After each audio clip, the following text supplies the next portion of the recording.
Hi, everybody. I'm Josh Wigler. I shall be your moderator here today for Walking and Talking with The Walking Dead Dead City, which returns Sunday night, May 4th. Want to thank you all for being here. We want to thank our corporate members watching live as well. And I'm going to bring them out. That's what I'm going to do. I think that's what I'm going to do, because we've got a lot of people here who are very excited to be here. Some new faces that you just met for the first time. Some familiar faces. Lucille, I do not believe, is here, unfortunately, which is good for you in the front row because of like the zapper thing that happens on the bat now. Well, without further ado, let's get it going. This is a new character this season. Actually, this one is not. This is a character who is returning. We're talking about New Babylon, 2 characters from New Babylon. Let's first welcome, returning from season 1 of Dead City, the great Gaius Charles. Let's bring him in. The sheriff star. Love that. This is a new character who we just met in this episode, and quite the entrance. Let's give her quite a warm welcome, Dascha Polanco.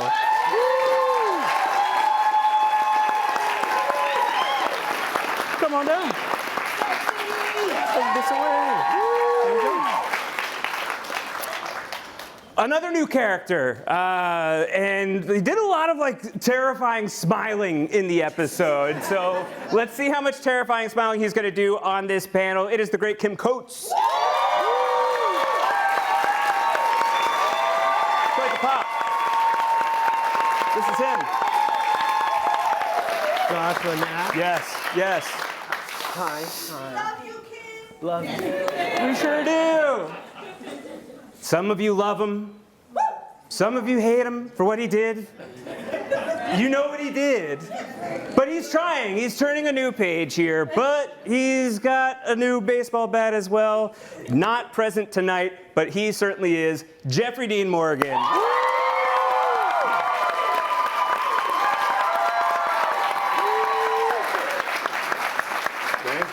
got it. Absolutely. She is such a force that you really just need her. You don't need the other recruits. You just need Maggie. And if you've been watching The Walking Dead, you know that that's the case. Let's give a big hand. Lauren Cohan.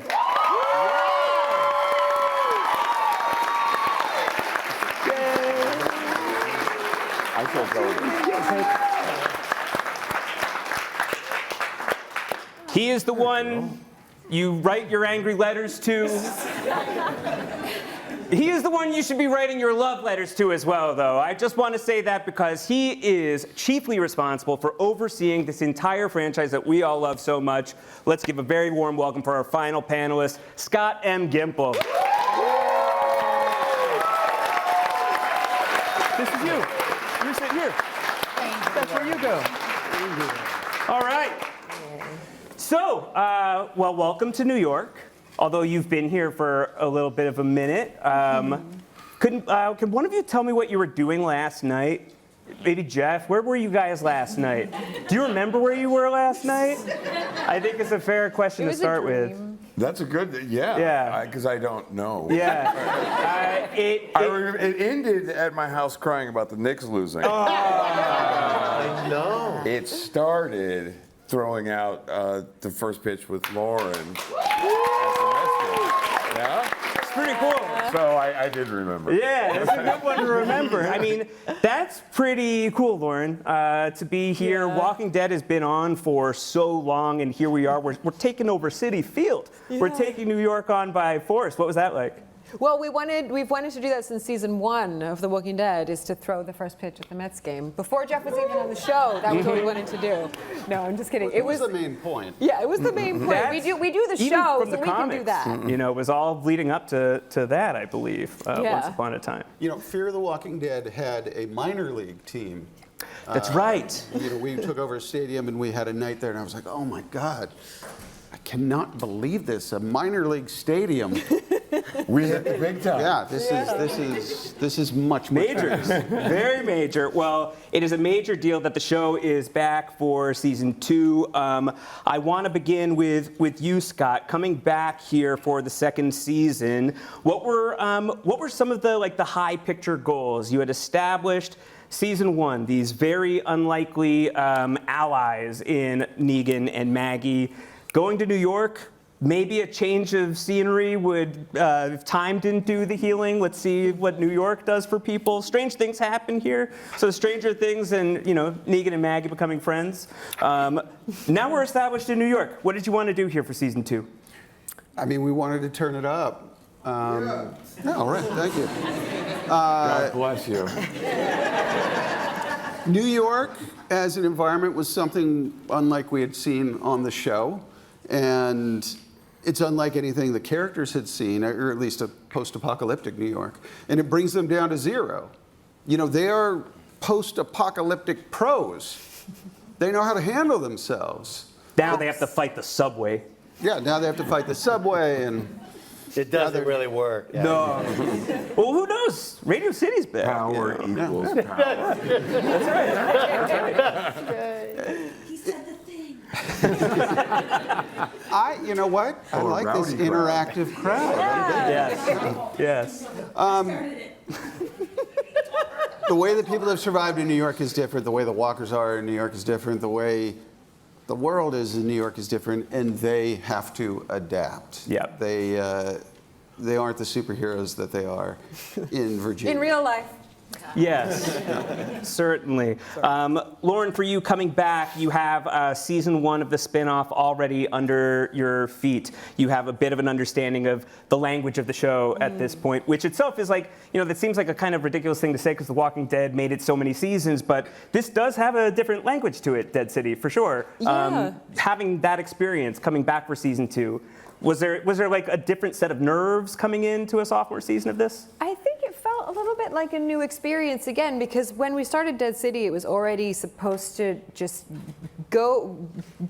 take the zombie environment and go take a different perspective and tell a story in a new way. And season 2 was going deeper into that. And I feel like we really met in New York this year, like in the season that everybody's going to get to see. And we really sort of set the stage for going deeper on a lot of psychological issues. And so, yeah, there's nerves that go with that because you're tossed with new things. And, Jeff and I work a lot more now in this show than... That's true. Yeah. The workload is like quadrupled. Yeah, can you talk about that? How has the work multiplied since season 1? I mean, you're not just Well, in we front don't of have the camera. 30 cast members anymore. We've got, thankfully, we got 5 on stage. There's a couple more of us that aren't here, but it's a lot. It's a lot more than it was with the Mothership show. But going back to what you asked Lauren, what occurs to me is that we're doing a show about 2 characters that kind of want to kill each other, and they're the leads of the show. And that's weird. Not a lot of shows like that. Usually you got a lot of buddies, and you've got kind of the opposite of that here, and then you throw them into the new city, New York, where they've never been and don't know, an urban setting. And I think that's what makes this show special, and I think that we've just amplified that with season 2. Yeah. Gaius, you're returning for season 2 That was very good. as well. That was very It was good. very good. Guys, last season, I'm trying to moderate a panel here. If we could just, keep it cool. You're doing awesome. Thanks, Jeff. Yeah, I know that. Oh my goodness.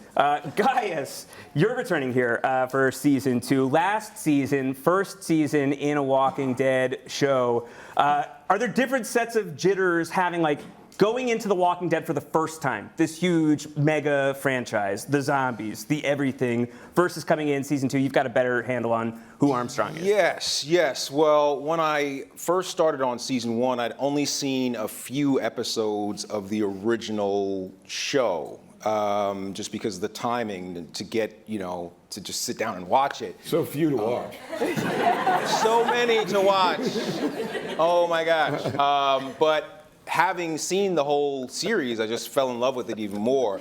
And I think it's really cool to have a common language and understanding with the fans, because I understand a lot more, some of the Easter eggs in the show, or just some of the language and just some of the culture of the show, and kind of, how important it is to get the walkers right, excuse me. I learned from Lauren that we don't say zombies Words here. matter.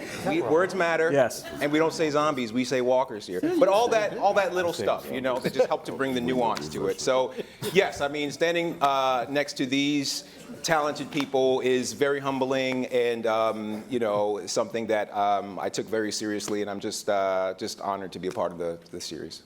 Nice. Yeah.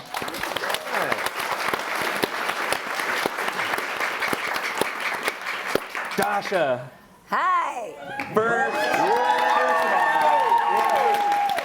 the appropriate reaction. So exciting to have you in the Walking Dead universe. So am I. I was super excited. Yeah, can you talk me through it, like getting involved, learning about your character, memories of like first day on set? First day was April 8th. There was a solar eclipse, and I was super hyped to be on set.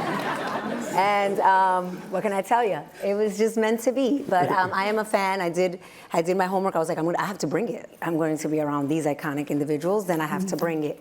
And when I got the script, I was really excited. They actually found out that I accepted while you were across me. We were at a Knick game at the same time. Yes. I was looking at you, and I got a text saying, she said yes, and I could see you. And I'm on the screen like, Dascha Polanco. Mind you, I'm like rooting the Knicks, like, come on. But that's my competitive insider. Let's keep that on the rock. We won that game, though. We did. So it was Remembers that. everything was just working towards me joining this universe. And I must tell you that it was something to not only look forward to, but also to take with me, because I have to say that it is a family. From Lauren, I met Jeffrey after Jeff. Like, we that close. I met him after. We really didn't get to see each other except for his trailer on set. And I got to work with... That's right. Whatever you're thinking, yes.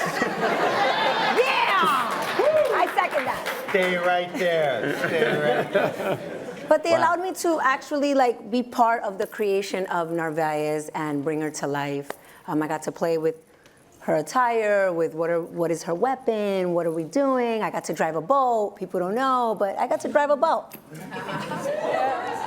That's cool. The tooth. Oh my God, my tooth. Yes. The tooth. Yes. What's the tooth? What's the We tooth? worked on that in my trailer. I had to go grab it from him a couple of times. I had a Narvaez has a gold tooth. And I came to Eli, I was like, oh, I can't really say much because I don't want to do any spoilers. Sure, yeah. But she does have a gold tooth. It's part of her. It's part of her old life, and you'll get to see it. Nice, amazing.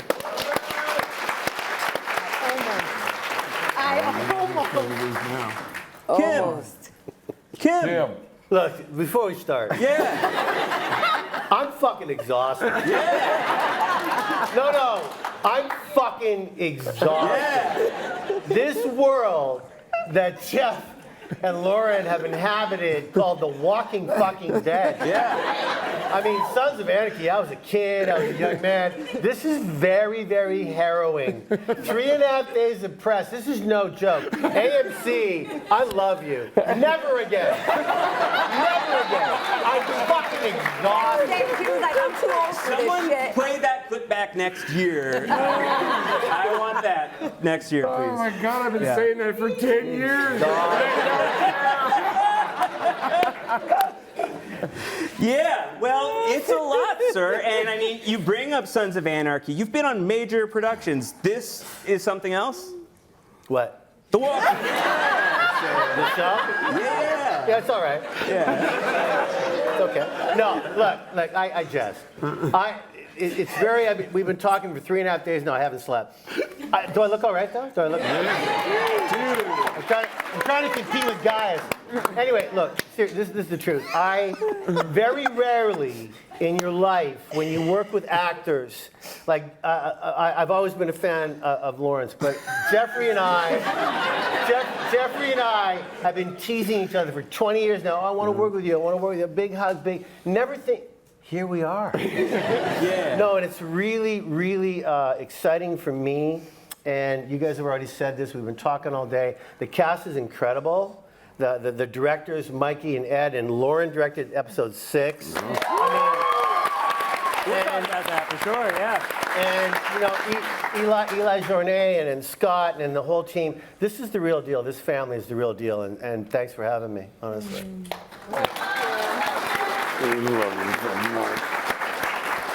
See, the mistake we made was seating them next to each other.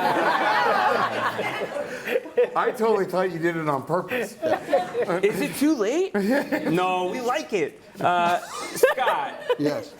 Do you feel like, you gotta be very proud of this thing? Like, these are people who just complimented the hell out of the Walking Dead universe, which you have been in for a very, very long time in a really in the trenches way. What is it like to see like all of these people out here who are like stoked on the Walking Dead?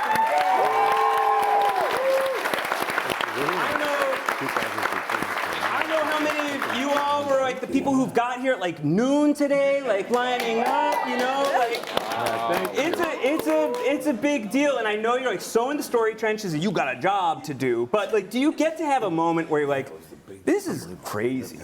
I mean, when you talk like that, it literally puts a lump in my throat. Yeah. And I'm not going to get emotional in front of you people. I love you, but I'm not going to do it. He's going to lose his shit. He's going to lose his shit. I watched the first season. I had, I'll say it. I had a difficult television job, so you could go to IMDb and do the math. And Sunday came around, and there were 3 shows on. There was Boardwalk Empire. It might have been their first season. Yep. There was Luther with Idris Elba. Mm-hmm. And then there was Walking Dead. And it was just a powerful Sunday night. And I would look forward to that Sunday night as I was maybe on that questionable production. And it meant a lot to me. And so much so that when my agent called me and said there was an opportunity, I'd read the comics, the show meant a lot to me. I was like, no, I don't want to see how the sausage is made. Got that, yeah. And he's a very even fellow, but he swore at me. And then we're here. Yeah. And I know that I would still be here, even if I didn't work on this show. I'd just be sitting there. Yes. That's the cool thing you said, man. Well, I get to sit next to Josh, and really that's... It's my musk. I'm getting a whiff from here, pal. I know. I laid it on a little thick. Let's talk about what's going on in season 2 and where the characters are at. We've all seen this first episode now, so now we understand the setup a bit. Maggie's going back to New York. She's been in this settlement. She's been part of the New Babylon thing for a minute. She has a lot to fight for right now. Hershel, for instance.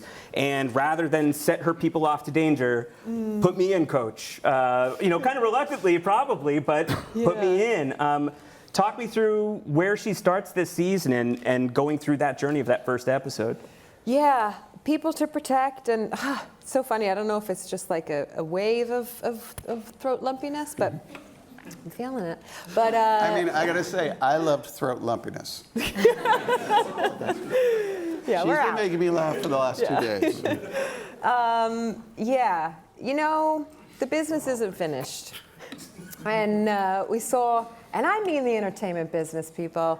No, but it's not. But the business here is not finished. And it's, you see the unrest at the end of season 1, and it's obviously an impossible decision to make. But Maggie goes home with her son, and things are actually not as easy as a mother of a 16-year-old would have thought. And we go back, and there's there's a lot to be worked out, and there's a lot to be worked out with him to understand him. There's a lot to be worked out with him, and there's a lot to be worked out internally. And I think that we've set up a season where it's a very, very long road, and the themes in there are just so beautifully cobwebbed. You know, we've got these crazy villains that these two do such an amazing job with, and Lisa Emery, who plays the Dama, and everybody's vying for control and a version of New York and a version of power that they think will make them secure and make them safe. And in her own way, Maggie is holding on so tight to the lost family member that she has still alive. And I always get like this, it's just a show. And I'm gonna have to cry now. it's so you know, it's a path that's going to get walked this year, to learn that you got to open up a little bit, and to have the chance to just do that with like your son, who everybody knows is the child of her greatest love, who she lost, and it's great. Yeah, just look over there. No, don't look back here. There, yes. And The middle I couldn't be distance. doing And it. bring it up again. I don't mean it like that. I don't mean it like that. And I know that we find a way through, and couldn't be doing it with a finer bunch and a finer fellow. Yeah. So.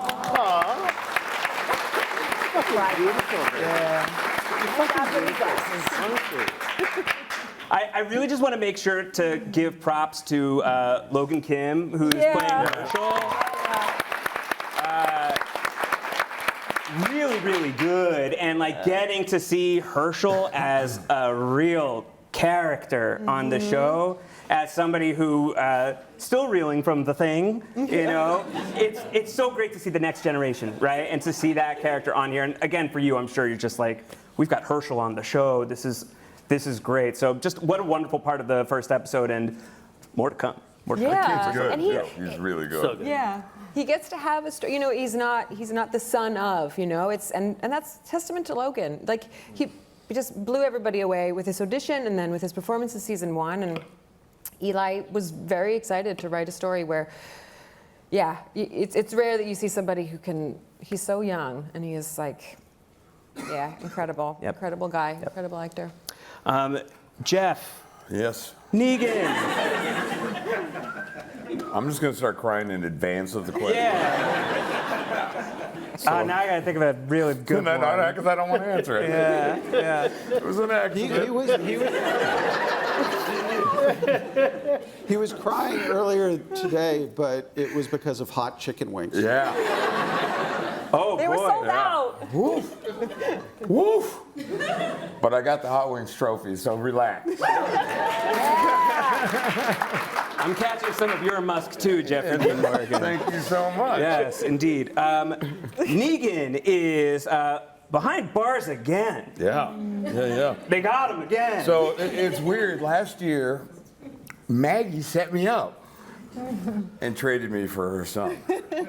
And Negan willingly went.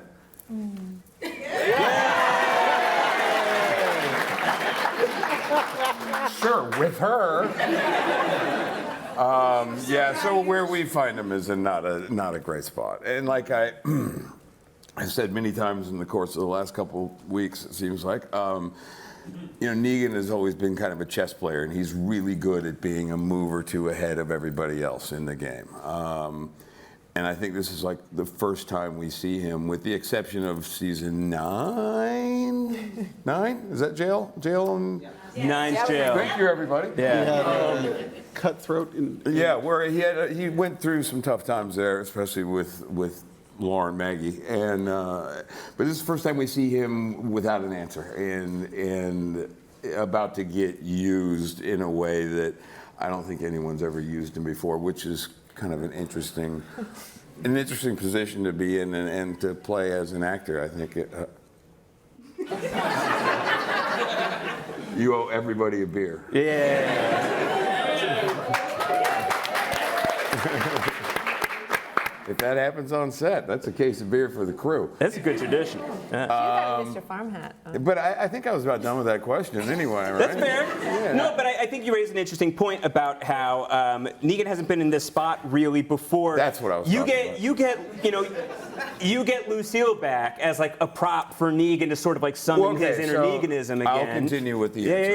Yeah. We'll get to Lucille. Because like you're the bat now. So he's going to be used by the Dama, and she's going to use him in a way that Negan has been trying to kind of push back for years. It's the showman, the one who we first met when he came out of the trailer on that horrible day that y'all still want to fucking dwell on. So they want that Negan back, and new Negan is very what? That was my favorite part. Thank you. Mine too, but I can't say that.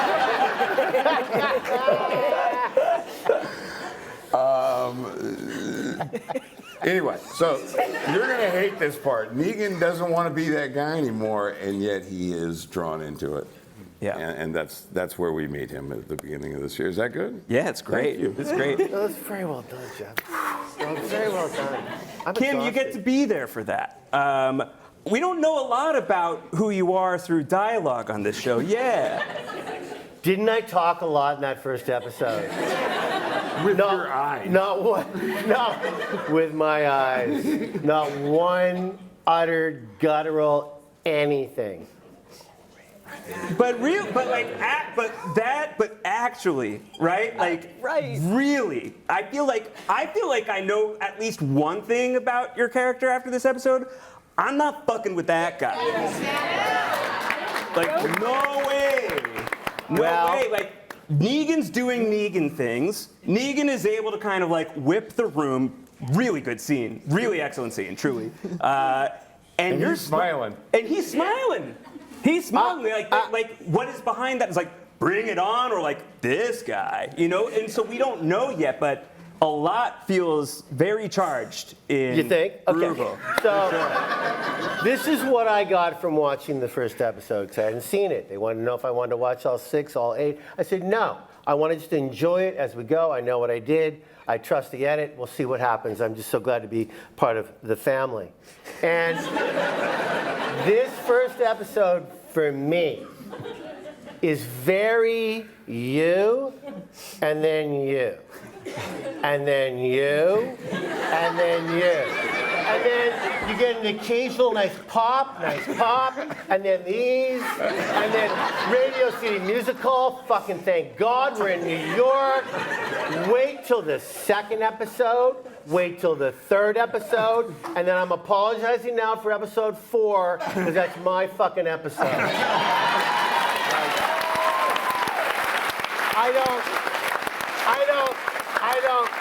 I don't shut up. I'm making it all up. I don't know what I'm saying, but it's really good season. I can't wait for you guys to see it.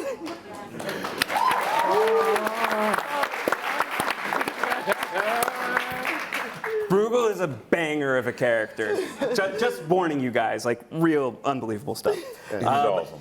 Dascha, you have such a charged entrance as well. New Babylon comes rolling up. We're going to New York. There's right. stuff that we got to retrieve.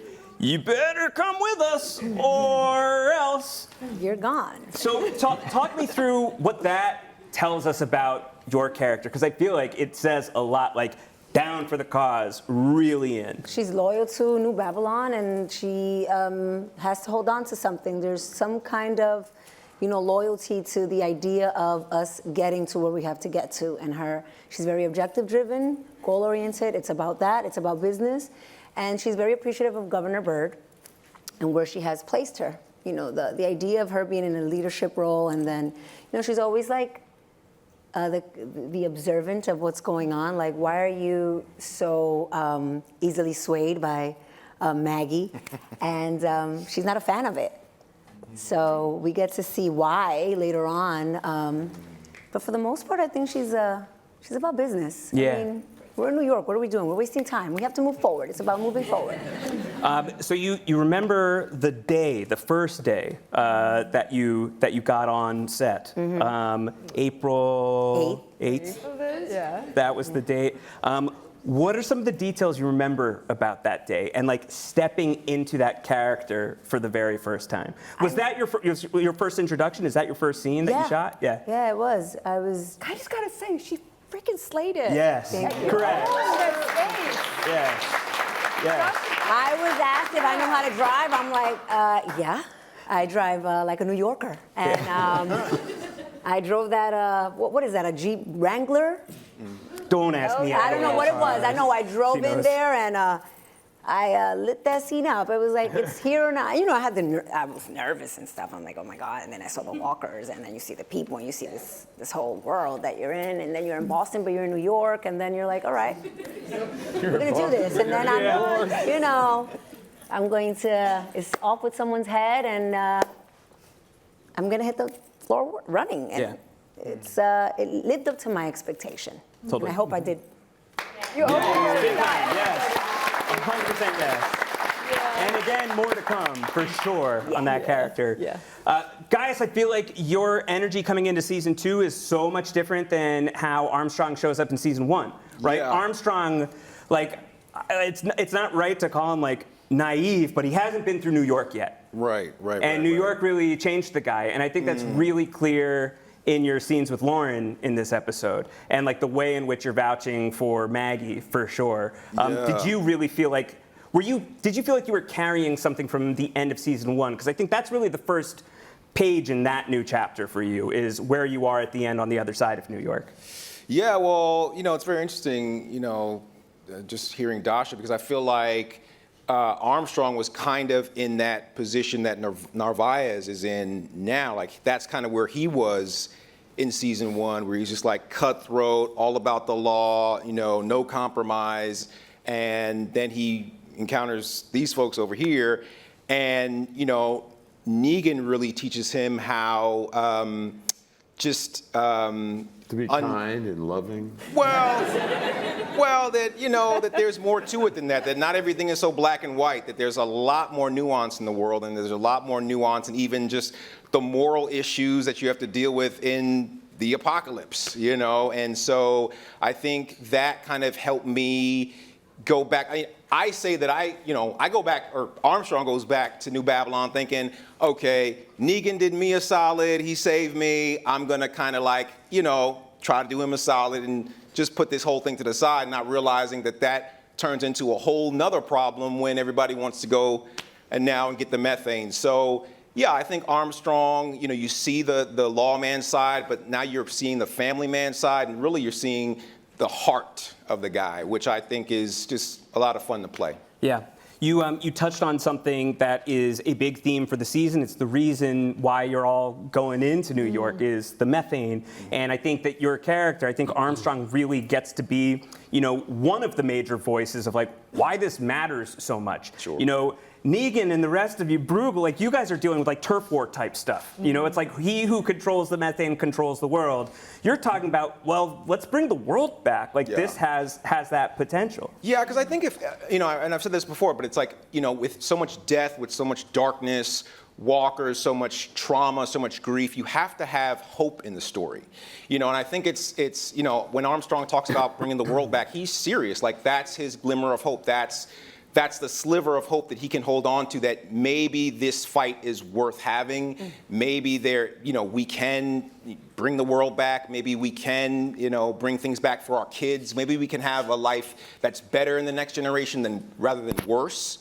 And so, yeah, I think that's real. And I think the balance between hope and despair and, grace and mercy, but also just like ruthlessness and judgment and, taking out your enemies. I think all that whole mix and that whole kind of just kind of blend of the human issues, the social, the cultural issues is, I think, why the show is so, why it's had such longevity and why people still want to tune in and check it out. Totally.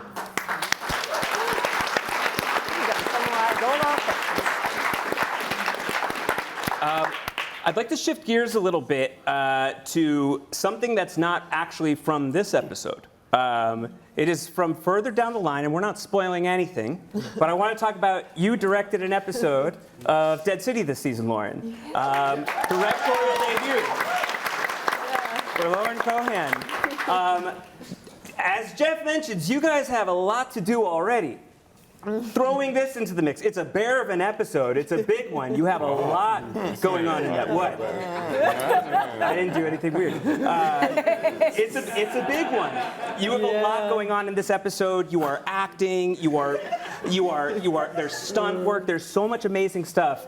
Talk to me about directing an episode in the Walking Dead universe. Oh my gosh. It's like as everybody's just relating their characters and telling their stories and everything, I always get these flashes of like the moment I got with them when we did episode 6 and how much fun it was. And there's a scene that actually involves all of you three at the end. And I don't know. I'm going to get into spoiler territory. I'm going to get mushy again too. So let's not do that. But it was definitely, to date, one of the best experiences of my career and one of the most challenging and nourishing experiences of my life. I mean, it was epic. You know people for this long. Not looking at anybody, actually. And I'll get out of your line. yeah, thank you. It was sort of, I don't want to say a long time coming, it was a few years I was sort of thinking about it, but it wouldn't have been possible if I didn't feel inspired by the story, invigorated by the crew, and then just blessed is not a word I use that often, but blessed by the situation of working with actors that you feel delighted to be in the room with, let alone in a scene with, let alone collaborating on deep, intimate levels about stuff with, and it was an incredible experience. Yeah. She was outstanding Yeah. as a director.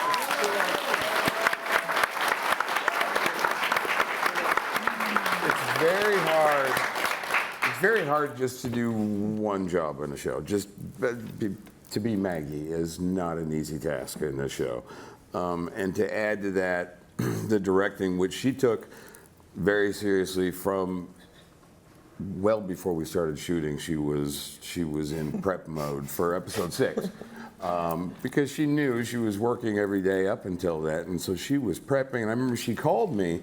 She goes, "What do you think about if I directed maybe?" And I was like, "Yeah." I didn't even get the words out, and I was like, "Absolutely, you're more than qualified and ready." And then to watch her actually direct actors and talk to camera, and because that's a lot of communication going on, and then also have to think about the scene she was about to do as an actor, and then say, "Can I get another take for myself, or is that too much?" You know, and she went through all these moments, and I sat watching it, and I was so proud of her. She was outstanding.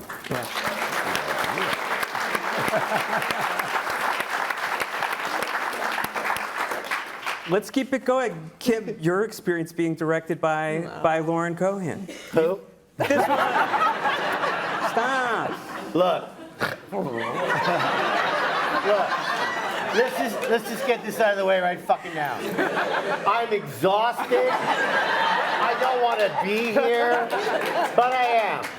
And I want to say, you guys have no idea how hard it is to direct anything. Commercial, kids at base, like a director. Let alone, no, that's what you two are doing. Baseball. Yeah. No. But to direct television, let alone The Walking Dead, no way, there's no shot. But Lauren put all her belief and love into the crew, into the producers, into your work, your prep. I've never seen a more prepared director, literally in any TV show I've ever done. It's because of her. No, that's the truth. I mean, it was almost borderline Too much. too much. Like I had stuff, like she would call me like 4 days before we started the episode. No. And Lauren would go, so Coach, do you mind just coming to set early and we'll just kind of block it? I went, yeah, no problem. And it was really wonderful to do. It was a big ass scene. It's the big table scene that you've seen photos of. Lauren directed that. It was brilliant. She was brilliant. But honestly, halfway through some of the stuff, I'd be going, action. And then I would go, so, and she would go, so I just don't want to pick up this glass of wine. Lauren, I'm trying to, I want to, so sorry. And she had the phones on. She goes, sorry. I went, no, I think I know the line, but I'm trying to, okay, I got it. No, she knew everyone's line. It was really, you're brilliant. You're really brilliant. Really good. Brilliant.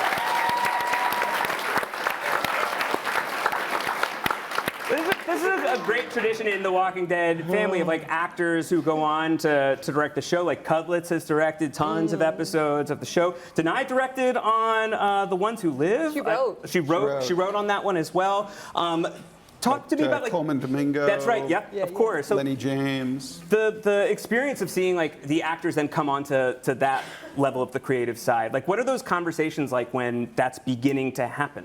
I can't imagine it's just like, okay, yeah, you want to do it, you get to do it. Like, how do you sort of foster that dynamic? Well, nobody was like, I want to do it, and that was it. You know, like Lauren shadowed a number of times, and you know, in general, some of our best directors, just I'm saying in the industry, were actors. And then you have actors that know these characters and know the show and even know, you know, Everybody's lines. Everybody's lines. But some of the technical aspects of it. You know, one thing that makes this show difficult is all the visual effects. They live inside those visual effects. Yeah. They know all about it. They work intimately with camera. Can you share with the rest of the what you're discussing? All right, here is what I said. I said I would kill myself if I had to direct myself. If you really want to know. No, that was, let me tell you something. Better than what I was saying. Now, Lauren is an example. I mean, we've had really successful, actually, transitions like that. You know, Nimoy became, we were talking Nimoy earlier. Yes, we were.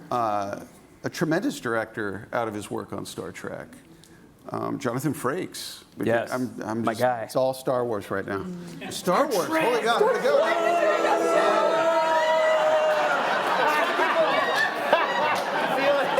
Feel it. I did not have Gimple leaving before Coates on my bingo card. I gotta be honest. No, I spent a week with Gimple in France, and he brought up Star Trek in every interview. And we did a million. He's doing a deep dive. Yeah, I'm He's in the middle of a in. deep It was kind of He's awesome. in. I guess I can just boil it down to actors on Walking Dead directing good. Live long and prosper. Now, Head writer. yeah. Well, does that pipeline go the other way, Scott? Like, you've done a lot behind the scenes. Do you want to get on the show? Would you No. be a character ever? Oh, I would, well, you know, only in a first world situation. Like, I've always wanted to be like a waiter. Like just putting down the food. Yeah. And they've got those now in the Walking Dead I mean, you universe. go to, They're like, out the there. Commonwealth. Yeah. Yeah. Or you know, I could bring Bruegel tea. Yeah. Something like that. Yeah. I think that could be good. No. Well, talking about all of these actors and everybody who has been involved in the show, it is an extensive lineup of people over the years, many of whom are continuing on. We've got Daryl Dixon, Carol is over there. You know, we have seen, which is the third season. There's a third season of that show coming. Yeah. Uh-huh. And some really good work on We that as should well. say the show. We're like, that show, Daryl Dixon. Daryl Dixon. That's that show. You know, there's a lot of characters who are still out there in the ether. We checked in on Rick and Michonne. We liked that one. We did. We really liked that one. Who haven't we checked in on yet that you really want to check in on? Who's out there that you want?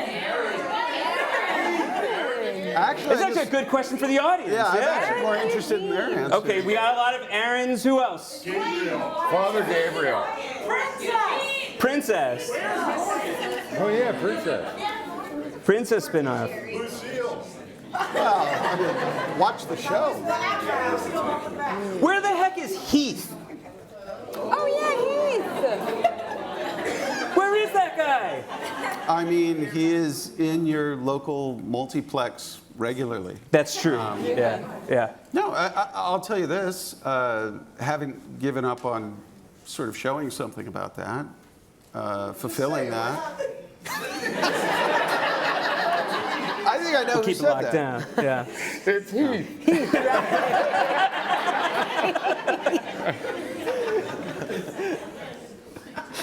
Yeah. Good enough. Very Yeah. good. In terms of characters that may be from the flagship, Lauren, that you would be interested to see pop up in Dead City. Oh, see, I want Sasha to come back, and she can't come back because she That's died in the mothership. But speaking of Star Trek, you know. Yeah. Sonequa Martin Green. But outside of that, I would love for, and if I feel like if I say it, then it can't happen. But Eugene, Josh McDermott. Yeah. He's a lawyer now. He's a lawyer now. He is a lawyer. He lawyered up. He lawyered up. He lawyered up. He He's lawyered got up. blonde hair. He's Oh, looking boy. good. A beard. The whole thing. But a Negan Eugene reunion would be lit. With a jar of pickles, man. Yeah. Oh yeah. Yeah. Yeah, It'd be good. I'd be stoked. It'd be good. Yeah. Kim, What? is there? He's fucking exhausted. I'm gonna skip Kim. He doesn't want to be here. Not you true. know. Not true. Yeah. I want to be. I'm just exhausted. And you look great. Thanks. I'm gonna ask you a different version of this question. You are now in the Walking Dead universe. You've strutted around. You've seen some zombies. How would Tig do here?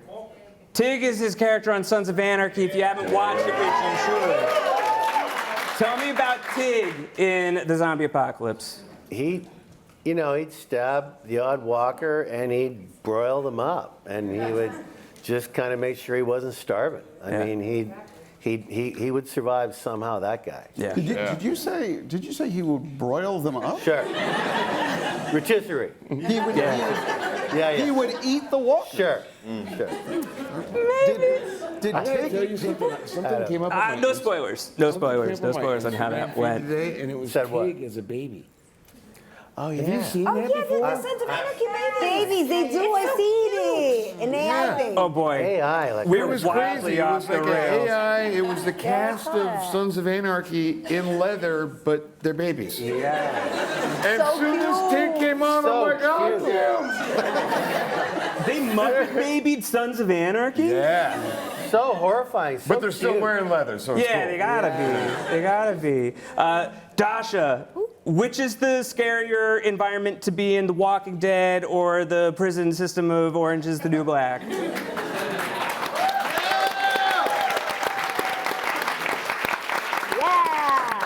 I think it was scarier to be in this world. Marginally. Yeah, I mean, they both have the similarities where we're both trying to just survive. But I mean, in The Walking Dead, in Dead City, there's nothing like a walker. And also, like, the human beings that exist there, because they are fickle. And you don't know what will you receive or end up with, or without me saying too much, come across. So, and you're also hungry. Everybody Yes. was hungry in this world. Starving. I mean, you have to try to compensate for not having food accessible. So yeah, We not gotta enough get Tig. jerky. You're Tig in the rotisserie. Not enough jerky. I think I'll be a vegan in this world. Sure. Fair. Yeah. Gaius. Smash would do all right. Oh my gosh, yes. I already knew you were going there, bro. I already knew you were going there. How can you not go there? The Smash is the best character on Friday Night Lights. I'm Thank not you, just saying thank that you, because you're thank here. you. It's literally true. Thank you. He's the Smash. By the way, I still call him Smash Williams, and I can tell he's mortified with me, Yeah. but I can't help How it. do you not? He's the Smash. He's a goddamn fucking legend, that guy. Smash would kill it. Yeah. Yeah, well, your question to Dascha kind of made me think, like, why can't we have a Walker football team? Like, why? I think we need to, like, think about a little bit more mashups. You know what I mean? Like, I don't know. The musical. He's working on it. I will say, in Daryl Dixon this season, there is something akin to a mashup. Okay. Oh. And it's incredibly well done. There you go. Huh. Wow. There you go. That's all I got Can for we you. have more? Smash is not in No, I'm there. giving you nothing. That's Well, I mean, Smash isn't there. Okay, so There would be a lot of offsides. I mean, there'd be a lot of offsides. A lot of whistles. A lot of offsides. No one's catching the damn No ball. one's catching the fucking ball. Arms are falling off. I'd like to coach that team. A lot of fines at the touchdown, huh? Oh my God. Oh my God. Well, we started with baseball. We wrap with football. This dude's exhausted. Give him and the rest of this panel a hand.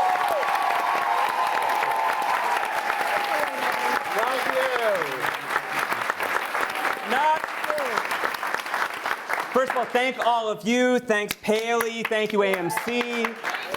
Everybody watching on the live stream. And I know you don't all need to remember this, but tell your friends. May 4th, Sunday night, Walking Dead, Dead City, Season 2 premiere. Be there.